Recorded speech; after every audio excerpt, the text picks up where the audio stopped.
화가들은 왜 자화상을 그리는 걸까요?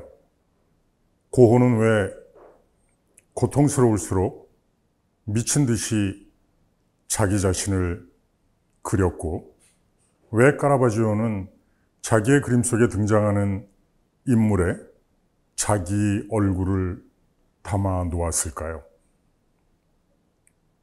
오늘은 거의 100여 점의 자화상을 그렸다고 알려지고 있는 17세기 네덜란드의 화가 렘브란트의 이야기를 함께 하려고 합니다.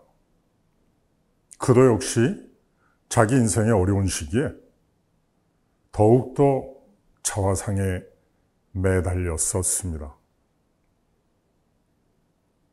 그가 살았던 17세기는 역사적으로 더 골든 에이지라고 이렇게 불리는 시대였죠.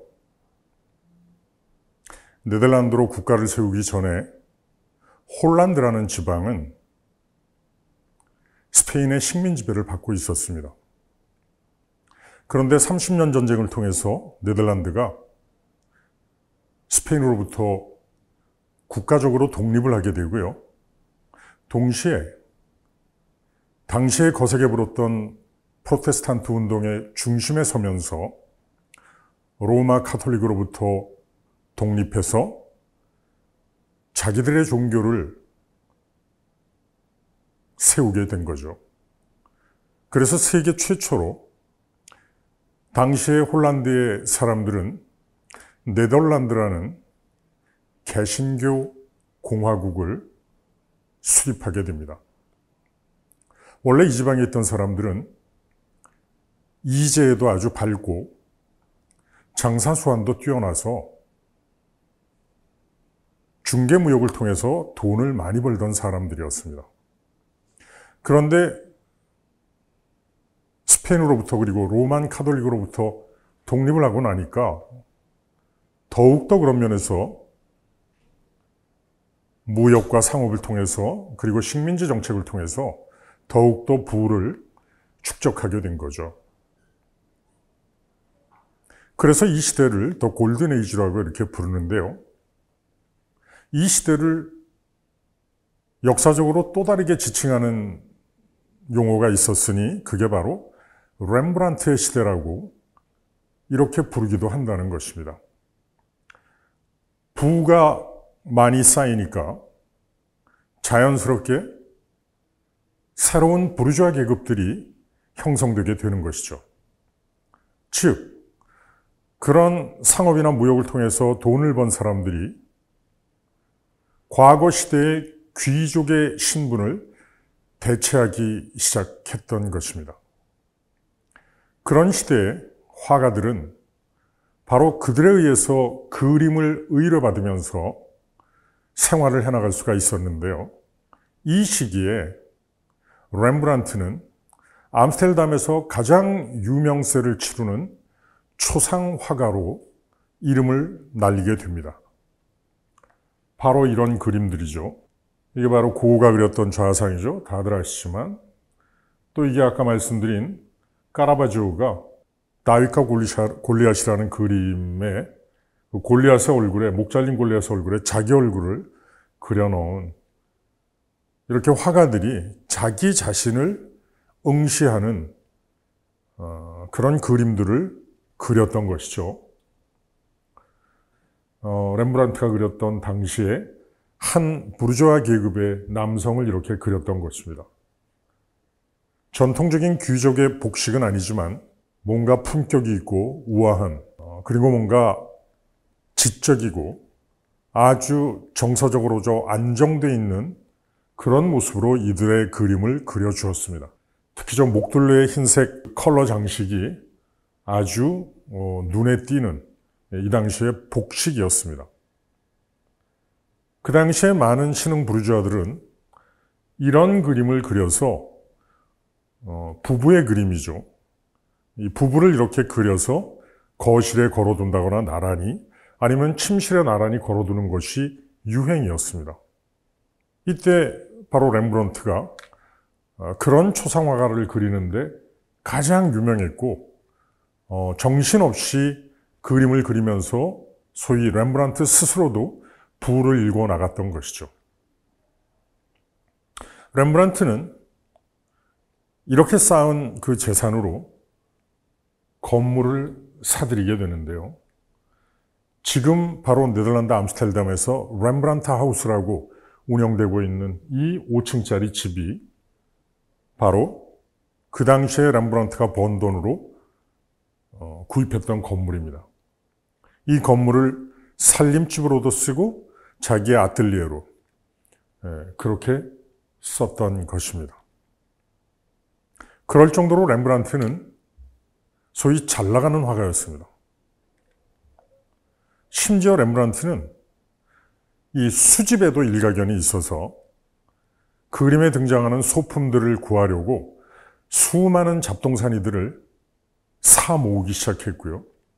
또 뒤로, 알브레히트 뒤로의 판화 그림이나 이런 또 그 그림들도 많이 수집을 해서 지금 렘브란트 이 하우스에 가면 그런 것들이 그대로 보존되어 있습니다. 바로 이런 모습이죠. 렘브란트가 얼마나 이런 데에 돈을 많이 썼으면 당시 렘브란트가 살던 이 집 앞에는 렘브란트를 노리고 벼룩시장이 계속 섰다고 합니다. 렘브란트가 아마 많이 거기에서 샀었나 봐요. 그럴 정도로 렘브란트는 사실 낭비벽도 굉장히 심했던 것이죠. 그러나 이런 시대가 오래 가지는 않았습니다. 렘브란트가 이렇게 잘 나가던 시대에도 렘브란트는 아주 젊은 나이 때부터 자기 자신을 그리기 시작합니다. 바로 이런 그림이죠. 22살의 자화상. 뭔가 먼 미래를 응시하면서 꿈을 꾸듯이 저렇게 바라보고 있는 이 젊은이를 보면 자기 인생을 살아가는 데 있어서 꿈을 꾸면서 뭔가 자신감을 갖고 있는 그런 어떤 의지와 힘을 느끼게 됩니다. 또 그 시대에 이런 자화상도 그렸는데요. 젊음의 패기와 어떤 욕망 같은 것들이 느껴집니다. 렘브란트는 자화상을 그릴 때 정직했던 것 같습니다. 그래서 렘브란트의 자화상을 놓고 미술사에서는 렘브란트의 자서전이라고까지 이렇게 일컫는 까닭은 그 시대에 그렸던 렘브란트의 자화상에서 렘브란트라는 이 사람이 누구인가가 드러나고 있기 때문입니다. 1640년 승승장구하면서 부를 쌓았던 그 렘브란트의 이 1640년의 이 자화상을 보면 정말 신분의 상승만이 아니라 뭔가 모든 것들에 있어서 성취한 그런 한 인간의 모습으로 자기 자신을 이렇게 그려놓지요. 그러나 모든 사람들이 그렇듯이 한 사람의 인생이 이렇게 처음과 중간과 끝이 똑같을 수가 없는 것이다. 렘브란트의 인생도 자신이 어쩔 수 없는 인생의 질곡을 크게 겪게 되는 시기가 있었는데요. 그게 바로 1642년에 연달아 벌어진 사건이었습니다. 슬프게도 안 좋은 일은 한꺼번에 닥치죠. 그중 두 가지 사건이 있었는데요. 첫 번째가 바로 우리가 렘브란트 하면 떠올리는 그림, 야경 또는 야간 순찰이라고 하는 이 그림을 의뢰받고 그려주면서 사단이 벌어지기 시작합니다. 이 그림은 굉장히 큰 그림인데요. 3m, 4m짜리의 그런 커다란 그림이고 등장하는 인물도 수십 명입니다. 이 그림을 의뢰한 사람은 당시 네덜란드의 민병 대장이 의뢰한 것이죠. 그래서 원래 제목은 바닝코크 대장의 민병대라는 그림이었습니다. 아마도 스스로 자신들의 이익과 안전을 스스로 지켜내는 자경단으로서의 당시의 네덜란드의 그 조직을 말하는 것인데요. 아마도 이것을 의뢰한 바닝코크 대장과 민병대는 자기들의 어떤 그 위상을 잘 드러내는 그런 그림을 기대했던 것 같습니다. 근데 렘브란트가 정작 이 그림을 그릴 때는 어떻게 그렸나? 소위 바로크의 특징을 잘 살려냈던 그림인데, 바로 각자 흩어져서 여러 곳을 돌아다닌 다음, 소위 임무를 수행한 다음 이제 모이기로 한 장소에 막 모이는 장면을 그렸던 거예요. 말하자면 움직임이 강조돼 있었던 것입니다. 그래서 이 그림을 보면 모이는 장소에 모여드는 이 민병대 자경단 조직의 사람들을 그려놓은 것이죠. 그러다 보니 이 그림은 굉장히 산만하게 보입니다. 사실은 바닝코크 대장이나 민병대는 뭔가 자기들을 기념사진 찍듯이 그림을 그리기를 기대했는지도 모르죠. 그걸 통해서 자기들이 얼마나 의연하게 이 임무를 수행하고 있고 스스로를 지켜내는 자부심을 가지고 있고 그런 면에서 뭔가 자신들의 품격들이 잘 드러나는 그런 그림을 기대했을지 모르겠는데, 렘브란트가 그려준 그림은 실제로 이랬다는 것입니다. 사실 오합지졸처럼 보이는 것처럼 느낄 수도 있었던 것이죠. 중앙에 서 있는 바닝코크 대장도 그렇게 위험 있게 보이지가 않습니다. 그리고 민병대들 사이에 민간인들도 막 이렇게 섞어 놓아서 저 한 여성도 저게 끼어들어서 목에 닭을 걸고 있죠. 저게 닭이 바로 민병대를 상징하는 것이었는데요. 어쨌든 이 그림은 큰 파장을 났습니다. 그리고 이 그림을 의뢰했던 바닝코크 대장과 민병대는 이 그림에 몹시 불쾌했고 실망했습니다. 그리고 이 그림 때문에 소문이 퍼져나가기 시작했죠. 렘브란트에 대한 안 좋은 소문들. 공교롭게도 이 그림을 그려주고 난 이후부터 렘브란트에게 그림 주문이 줄어들기 시작하고 심지어는 아예 없어져 버립니다. 렘브란트는 낭비벽이 굉장히 심했다고 했지 않습니까? 바로 렘브란트에게 그것이 경제적 타격으로 드러나기 시작했습니다. 1642년에는 이 일만 있었던 게 아니라 아내 사스키아가 세상을 떠나게 됩니다. 사스키아는 유력한 집안 가문의 여성이었습니다. 그래서 이 이름은 드높지만 자기 생활 관리가 잘 되지 않고 있는 렘브란트와 결혼하면서 렘브란트의 재산도 관리해주고 또 렘브란트가 유력한 그런 집안의 소위 그 구매자들을 렘브란트 그림을 구매할 수 있는 사람들과 연결해주는 역할을 사스키아가 사실은 잘 해냈었거든요.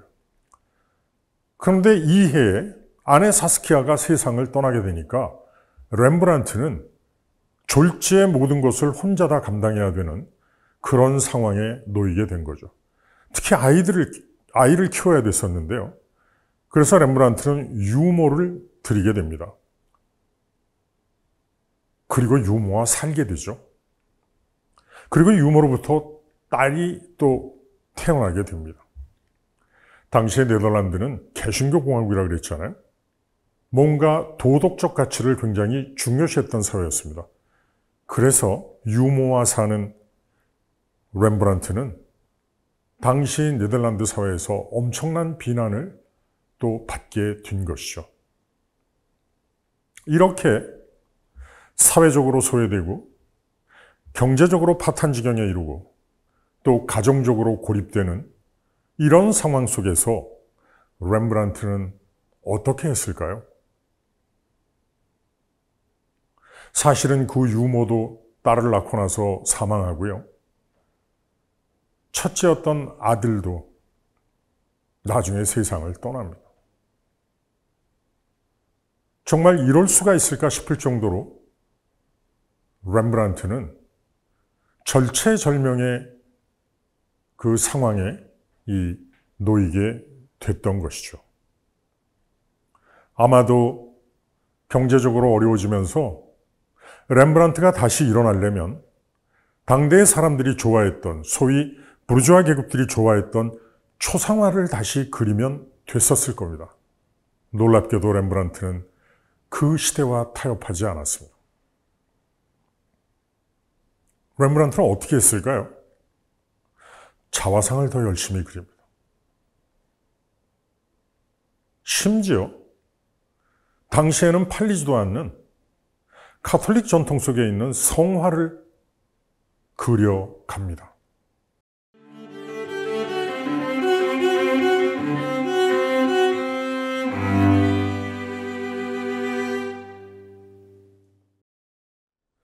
이 그림이 바로 아네 사스키아를 모델로 그린 그림이죠. 아네 사스키아와 렘브란트가 얼마나 행복해하고 흥청망청 살았는가를 이 그림이 잘 보여주고 있습니다. 그리고 엉망진창이 되고 난 다음 렘브란트가 그린 그 자화상들, 렘브란트는 왜 이렇게 자화상에 매달렸을까? 보통 상식적이라면 그 상황, 그 어려운 상황을 이겨내기 위해서, 그 상황 속에서 답을 찾기 위해서 뭔가를 애썼을 텐데 렘브란트는 그러지 않았다는 것입니다.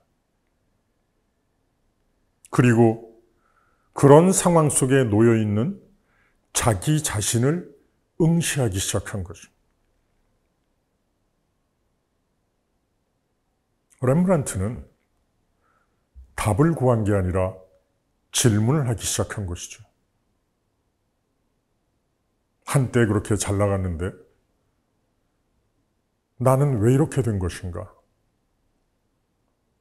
아내의 죽음, 가족들의 죽음을 겪으면서 왜 이런 일들이 이렇게 한꺼번에 나에게 벌어지는가? 인간이 어찌할 수 없는 이런 한계 상황을 연달아 겪으면서 산다는 것이 무엇인가에 질문을 던지기 시작했던 것입니다. 그게 바로 렘브란트의 자화상들로 더욱더 구체화돼 나간 것이죠. 그의 자화상들을 보면 이 시기에 그의 자화상들의 모습은 저렇게 감당할 수 없는 인생의 한계 상황 속에서 처절하게 찌들어가면서도 그런 자기 자신을 바라보는 저 슬픈 눈빛이 과연 렘브란트에게 자화상이란 무엇인가를 생각하게 합니다. 바로 자화상은 그에게 기도였고 자기 성찰이었던 거죠. 59세의 자화상이라고 하는 이 유명한 자화상을 보면 이 시기에는 완전 파산한 이후거든요. 경제적으로 파산 선고를 받은 이후입니다. 화려했던 옷도 없고 저 남루한 옷을 입고 한꺼번에 밀어닥치는 그 인생의 고통스러운 사건들 속에서도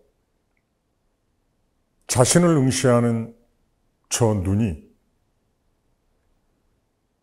조금도 그런 상황 속에 굴하지 않으려는, 그러나 그 속에 자기 자신을 있는 그대로 바라보면서 도대체 나는 누구인가를 투시하려고 하는 그 힘을 느끼게 됩니다. 렘브란트는 답을 찾은 게 아니었습니다. 왜냐하면 삶에 집착하는 사람들은 답이 없기 때문에. 렘브란트는 어쩌면 자화상 시리즈를 통해서 그것을 깨달아가고 있었던 것이죠. 60세의 자화상도 마찬가지죠. 이 자화상에서도 고통은 사라지지 않지만 고통을 바라보는 태도가 변해가는 한 인간의 내면의 깊이를 우리가 느낄 수가 있습니다. 렘브란트 이런 자화상을 집중해서 그리는 동안에도 성화를 그리는데도 소홀히 하지 않았습니다. 이 당시 네덜란드 사회는 개신교 사회라 그랬잖아요. 프로테스탄트의 이 정신 안에서는 카톨릭의 성화는 장식이고 위선이고 가면으로 봤습니다. 그런데 그런 시대에 렘브란트가 그 전통 속에 있는 성화도 그렸다는 거죠. 유명한 주제 그림이죠. 십자가에 들어올려지시는 예수님. 놀라운 것은 이 성화를 그리면서 자기 자신의 얼굴을 거기에다가 그려놓고 있다는 것이죠. 십자가의 죽음 앞에서 그것을 현장에서 목격하는 자기 자신, 뭘 말하는 걸까요? 자신이 살아왔던 삶이 이 예수의 죽음과 무슨 관계가 있을까? 저 죽음이 나 때문이 아닐까? 렘브란트의 그림은 연륜이 깊어질수록 기도이며 자기 성찰이었던 것이죠. 렘브란트의 자화상 시리즈 중에는 눈여겨봐야 될 그림이 있습니다. 바로 이 그림인데요. 바오로의 얼굴을 한 자화상이라는 그림입니다. 신약 시대에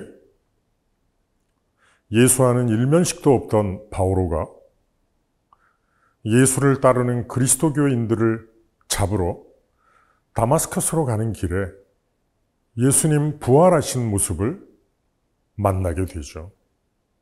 그걸 통해서 바오로는 자기 자신을 처절하게 돌아보면서 눈이 멀고요.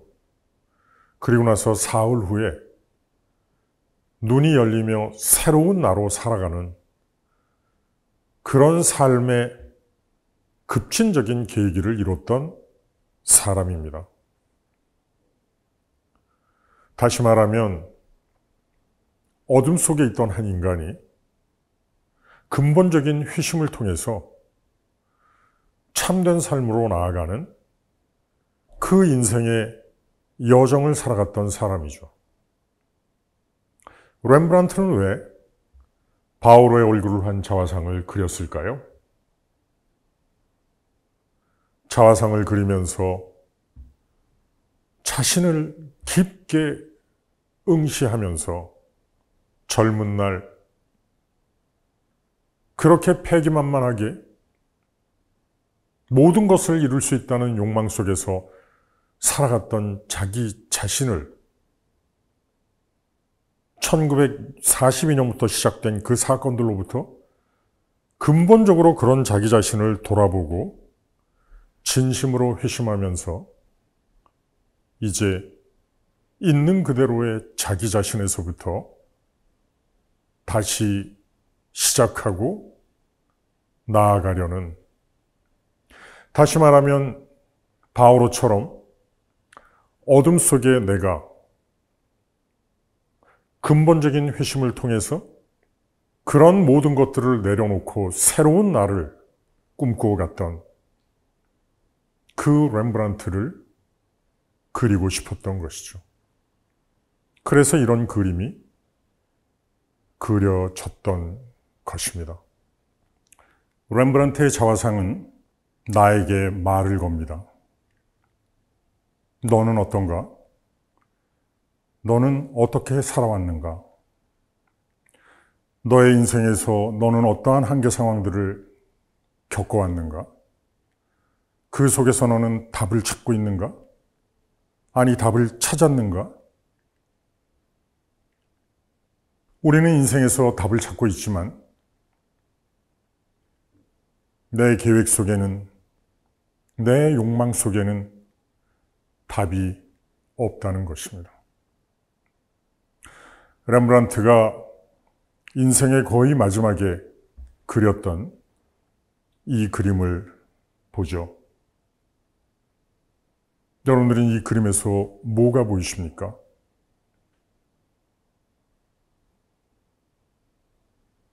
저 웃음이 어떻게 보이십니까? 한 노인이 허탈한 것 같은, 그러나 초탈한 웃음을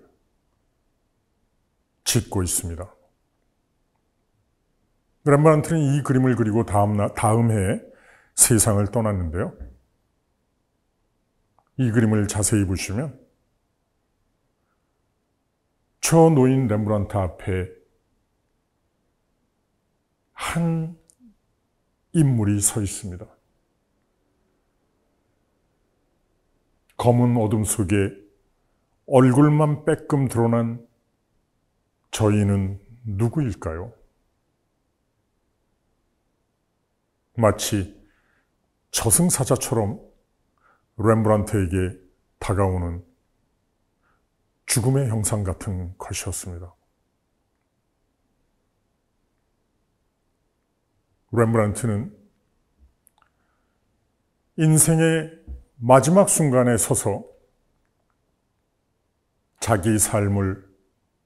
자기가 살아왔던 삶을 달관할 수 있었던 것이죠. 답을 찾지 않고 질문을 던져왔던 렘브란트는 그 질문의 정점에서 인생을 깨닫게 되었던 것입니다. 우리 인생에는 피할 수 없는 한계 상황들을 겪게 돼 있는데요.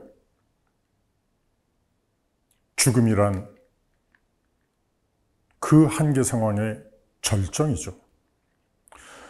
인생에서 겪는 모든 한계 상황은 경험을 통해서 깨달을 수 있는 거지만 죽음은 경험을 통해서 깨달을 수 있는 것이 아니라는 것입니다. 죽음은 우리들에게 무엇을 얘기하는가? 인생에는 끝이 있다는 것이죠. 이 끝이 있는 인생을 우리는 인생을 사는 동안에는 잘 의식을 못합니다.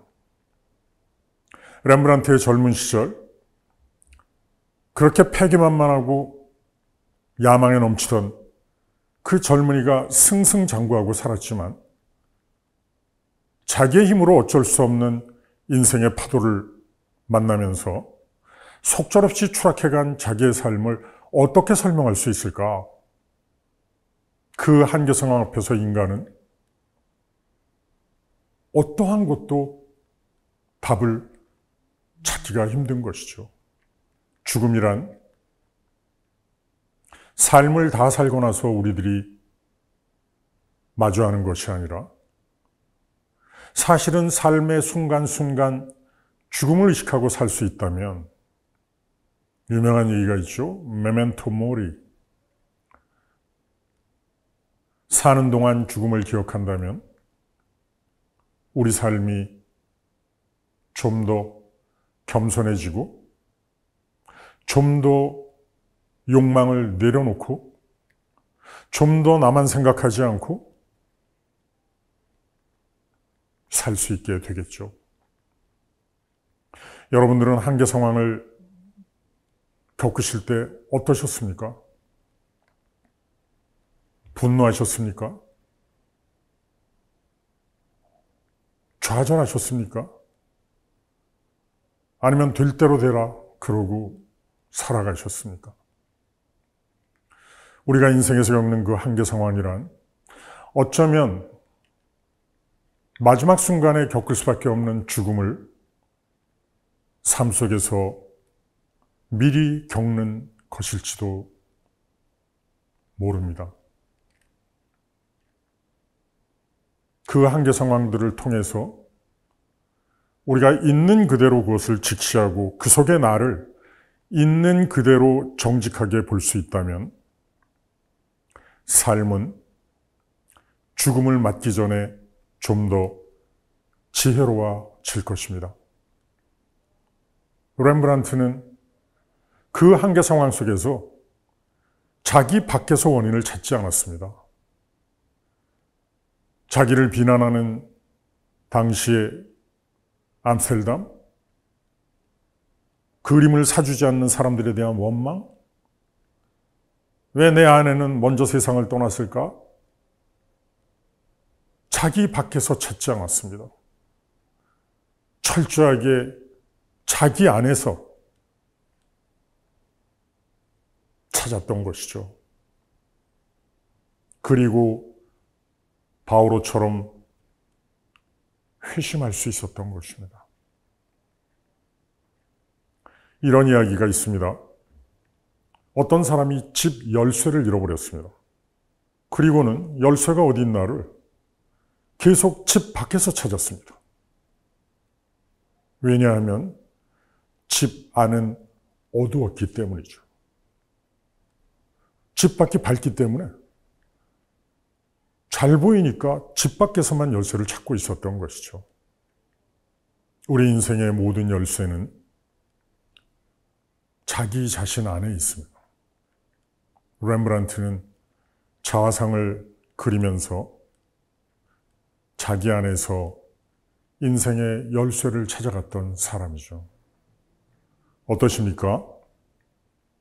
오늘 나의 자화상을 그려보고 싶지 않으십니까?